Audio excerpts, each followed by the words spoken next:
ఆ చిన్నవాడి పిల్లల నోట్లోకి వెళుతుంది కాబట్టి నోరు కడుగటం, కళ్ళు కడగటం, చెవులు కడగటం వగైరా వగైరా చేస్తాం. అలాగే సాంస్కృతికంగా మనిషి కూడా తను కన్నటువంటి, తను సృజించుకుంటున్నటువంటి తన చేతి పని అయిన శిల్పాన్ని నీటిలో ఉంచి దాన్ని శుద్ధీకరిస్తాడు.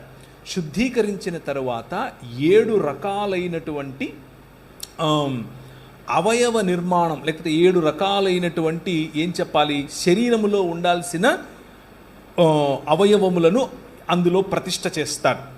7 రకాలు: చర్మము, తర్వాత చూడగలగటం, వినగలగటం, పంచేంద్రియాలు అంటారు కదా, పంచేంద్రియ ప్రతిష్ఠ అని కూడా పిలవచ్చు.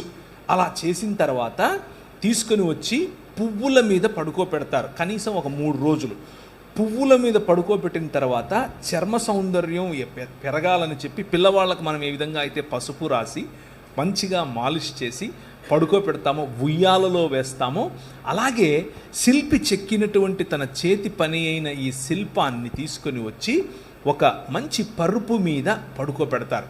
పరుపు మీద పడుకోబెట్టిన తర్వాత దాన్ని తీసుకుని, ఇప్పుడు 3 రోజులు అయిపోయింది, ఆ శిల్పాన్ని తీసుకుని, దాన్ని పిసిల్ అని పిలిచారు ఎక్కడ, మధ్యధరా ప్రాంతంలో.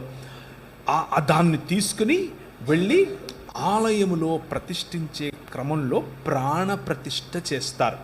ప్రాణప్రతిష్ఠ చేసినప్పుడు వారి చెవులలో, అంటే దానికంటే ముందు కన్నులకు మైనం పూసి కన్నులు తెరవకుండా ఉంచినటువంటి ఆ శిల్పానికి కన్నులు తెరిచే క్రమంలో ఆవును కానీ లేకపోతే పోసినటువంటి ధాన్యాన్ని కానీ చూపిస్తారు. ఎందుకు అనంటే ఆ కన్నులు తెరిచినటువంటి తేజోమయమైన లేదా తేజస్సు కలిగినటువంటి దేవుని యొక్క ఆవాహనాన్ని మనం పట్టుకోలేము, మనం దాన్ని గమనించలేము అన్న భయంతో. ఇదంతా కూడా మనుష్యులు చేస్తున్నటువంటిది.